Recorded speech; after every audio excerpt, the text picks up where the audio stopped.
కర్ణాటకలో సీఎం సీటుపై రగడ కొనసాగుతున్న వేళ ఆసక్తికర పరిణామాలు చోటు చేసుకుంటున్నాయి. సీఎం పదవిని డీకే శివకుమార్ కోరుతున్నారు. ఇచ్చిన మాటను నిలబెట్టుకోవాలని కోరుతున్నారు. ఇద్దరు నేతలు మాట్లాడుకొని తేల్చుకోవాలన్న అధినాయకత్వం చెప్పడంతో డీకే శివకుమార్ తో సిద్ధరామయ్య భేటీ అయ్యారు. తాజాగా మరోసారి డిప్యూటీ సీఎం డీకే శివకుమార్ నివాసానికి సీఎం సిద్ధరామయ్య వెళ్లారు. ఇద్దరూ కలిసి బ్రేక్ఫాస్ట్ చేశారు.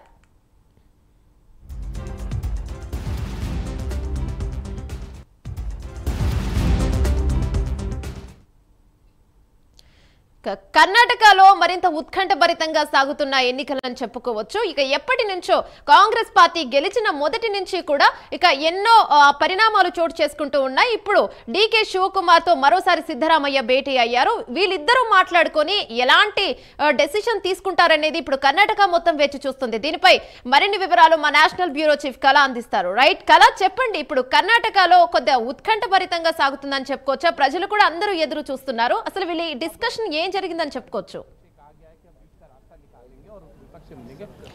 యమున, దాదాపు ఏదైతే కర్ణాటక రాజకీయాలు మాత్రం రోజు రోజుకు మలుపు తిరుగుతున్నాయి. ఒకవైపు డికే శివకుమార్ అనుకోవచ్చు, అటు కర్ణాటక ముఖ్యమంత్రి సిద్ధరామయ్య దాదాపు 2 రోజుల నుంచి కూడా అంటే గత 15 రోజుల నుంచి జరుగుతున్నటువంటి పరిణామాలు అనుకోవచ్చు. కాంగ్రెస్ అధ్యక్షుడు తర్వాత రాహుల్ గాంధీ, తర్వాత మల్లికార్జున్ ఖర్గే పలుమార్లు కూడా ఇద్దరికి కూడా అంటే ఇరువైపుల వాదనలు కూడా విన్నారు. దాదాపు ఇద్దరికి కూడా అంటే కలిసికట్టుగా సమావేశంలో కూడా చెప్పినటువంటి సందర్భం. మరొకసారి ఏదైతే సిద్ధరామయ్యకు సంబంధించినటువంటిది డీకే శివకుమార్ మొన్న అంటే దాదాపు 2 రోజుల క్రితం కూడా బ్రేక్ఫాస్ట్ మీటింగ్ కూడా వెళ్ళడం జరిగింది.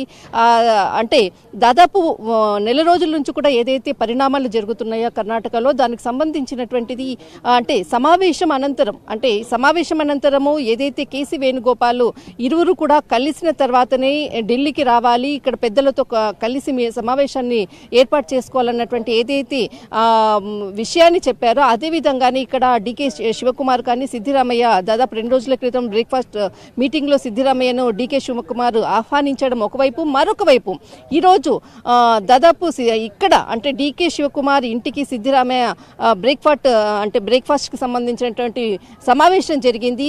అయితే ఇద్దరు కూడా అంటే ప్రెస్ మీట్ వేదికగా అనుకోవచ్చు 2028, 29లో ఏదైతే కలిసికట్టుగా ముందుకు వెళ్తాము అన్నటువంటి ఏదైతే చెప్తున్నటువంటి అంశం ఒకవైపు, మరొక వైపు మాత్రము ఏదైతే అక్కడ డీకే శివకుమార్ కి సంబంధించినటువంటి కార్యకర్తలు అనుకోవచ్చు, సిద్ధరామయ్యకి సంబంధించినటువంటి కార్యకర్తలు అనుకోవచ్చు, ఇరువురు వాదనలు కూడా ఏదైతే అంతర్గతంగా కుదుర్చుకున్నటువంటి ఒప్పందం 2.5 ఏదైతే ఉందో దాదాపు నవంబర్ 20కి కూడా 2.5 అంటే 2.5 సంవత్సరాలు పూర్తి అయినటువంటి సందర్భంలో ఒక్కసారిగా కూడా అప్పటి నుంచి కూడా ఇరు వర్గాల మధ్య కుర్చీలాటకు సంబంధించినటువంటిది నేనంటే అంటే మరో 2.5 సంవత్సరాలు కూడా నేను సీఎం కాబోతారు అంటూ కూడా వస్తున్నటువంటి డీకే శివకుమార్ పలుమార్లు కూడా అంటే తను ఎక్కడ కూడా చెప్పకుండా కార్యకర్తలు చెప్తున్నటువంటి అంశాలను కూడా దృష్టిలో పెట్టుకొని దాదాపు 15 రోజుల నుంచి ఉన్నటువంటి వాదనలకు మాత్రము ఒక్కసారిగా మాత్రము మరొకసారి ఈ రోజు బ్రేక్ఫాస్ట్ మీటింగ్ అన్నది కూడా ఒక హైలైట్ అని చెప్పవచ్చు.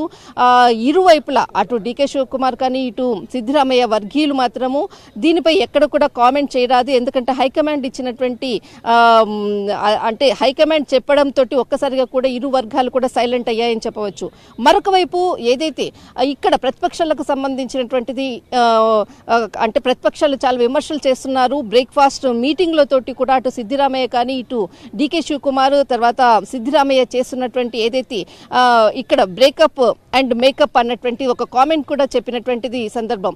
అయితే ఇలాంటి ప్రతిపక్షాలు చేస్తున్నటువంటిది దీని అంతటినీ కూడా రానున్నటువంటి అసెంబ్లీ సమావేశాల్లో ఖచ్చితంగా అవిశ్వాస తీర్మానాన్ని ఏర్పాటు చేస్తామంటూ కూడా అటు బీజేపీకి సంబంధించినటువంటి సీనియర్ పెద్దలు కూడా చెప్తున్నటువంటిది. రానున్నటువంటి రాజకీయాలు కర్ణాటక రాజకీయాలు ఏ విధంగా ముందుకు వెళ్తాయి అన్నట్టు మాత్రము వెయిట్ చూడాలి. ఇటు కాంగ్రెస్ మాత్రం ఇటు డీకే శివకుమార్ కానీ సిద్ధరామయ్య కానీ ఇద్దరికి కూడా సంజాయించేటటువంటి ప్రయత్నం చేస్తుంది. కలిసికట్టుగా ముందుకు వెళ్ళాలి అన్నటువంటి ఏదైతే హైకమాండ్ చెప్పినటువంటి ఆదేశాల ప్రకారంగా ముందుకు వెళ్తున్నటువంటి ఈ బ్రేక్ఫాస్ట్ మీటింగ్లు అని చెప్పవచ్చు.